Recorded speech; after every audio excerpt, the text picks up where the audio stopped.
Welcome back to the deep dive. Good to be here. Today, we're jumping right into something pretty exciting. Cutting edge, really. Sounds intriguing. What have we got? The world premiere of the Hyundai Ion IQ 6N. We've got the initial info just coming out. Oh, okay. The IONIQ 6N. So lots of buzz around that one. Exactly.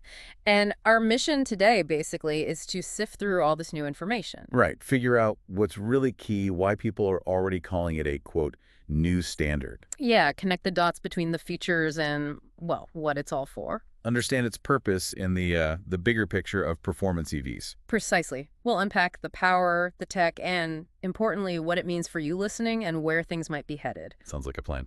So first things first, the big unveiling. For anyone who missed it, where exactly did this debut happen? Okay, so this all went down at the 2025 Goodwood Festival of Speed. Ah, Goodwood.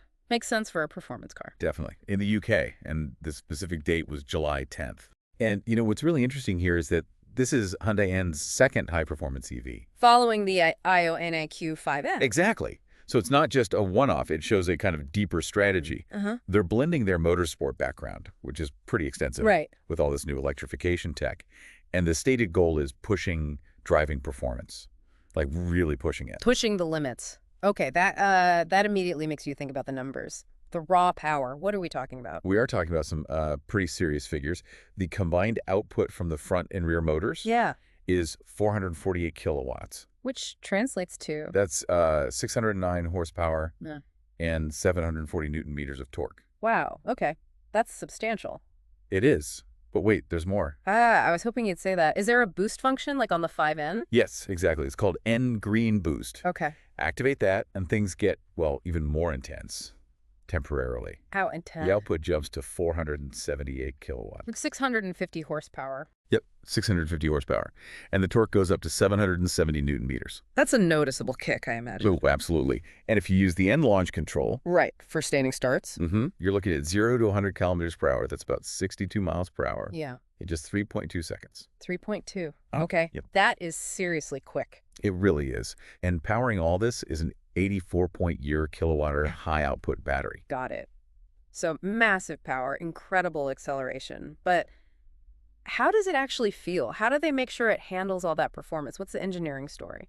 Well, a big part of it is aerodynamics. Yeah, They've clearly spent a lot of time here. like a big wing on the back. Exactly. Yeah. That large rear wing spoiler is functional, not just for show. Mhm. Combined with the overall shape, Mm-hmm. they've achieved a drag coefficient to seen it. The CD of 0.27. 0.27. How does that compare? It's very low. Lower means less air resistance, better stability at speed. And it's actually even lower than the IOIQ 5N CD. Interesting. So slippery through the air. What else? Suspension. Oh, yeah. Huge focus there. They're calling it a next-generation suspension geometry, Meaning, meaning it's specifically designed to maximize grip, especially during, hard cornering or extreme driving. Keep those tires planted. right, which you definitely need with that much power. Absolutely. And then there are the dampers.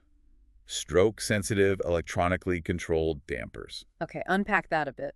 Electronically controlled means they adapt. Precisely. They adjust the damping force for each wheel, constantly, based on the driving mode you've selected and what the road surface is doing. So it can be comfortable when you want it, but firm up instantly for corners. That's the idea. It allows for that blend of ride comfort and sharp handling. That adaptability sounds key. Does that mean the everyday ride is actually decent? Sometimes track-focused cars can be a bit harsh. Well, they seem to have addressed that. They mentioned using new bushings on both the front and rear axles. Bushings. Okay, those are the rubbery bits that isolate vibrations. Kind of, yeah. They absorb impacts and control movement in the suspension. Using new ones suggests they've tuned them specifically to improve ride comfort for daily use without sacrificing the high-performance capability. A balancing act. Definitely. Trying to achieve that harmony between everyday usability and track readiness. Very smart. Okay, let's shift gears slightly. What about the tech inside? The features that really shape the driver's experience? Right, beyond the core mechanics, there's a suite of specialized N tech. Like? There's N battery. This isn't just about holding charge. It actively manages the battery's temperature Why is that important? for performance. It optimizes the temperature for peak power output and consistency, whether you're just driving around or, doing track laps. helps prevent overheating or power reduction. Okay, makes sense. What? Torque distribution. This sounds really interesting. How so? It gives you 11 different stages to adjust how the power is split between the front and rear wheels. 11 stages. Wow. So you can make it feel more rear-wheel drive or front or somewhere in between? Exactly. It offers a huge amount of customization for how the car behaves, depending on, your preference or the conditions. That's serious control. Anything else notable? Yeah, and E-Shift. E-Shift. In an EV. I know. Sounds a bit strange, doesn't it? It's a virtual gear shifting system. So it simulates gears. Why? It's all about driver engagement, giving you that sort of sensory feedback, the slight jolt, the change in sound that you get with traditional gear shifts in a performance car adds another layer to the experience. Huh. Interesting approach to keeping that connection alive in an EV. And then on the outside, you've got unique stuff too. Custom wide tires they developed with Pirelli just for this car. Tailor-made rubber. Nice. And an exclusive new paint color. Performance Blue Pearl. Oh. Okay, bringing this all together then.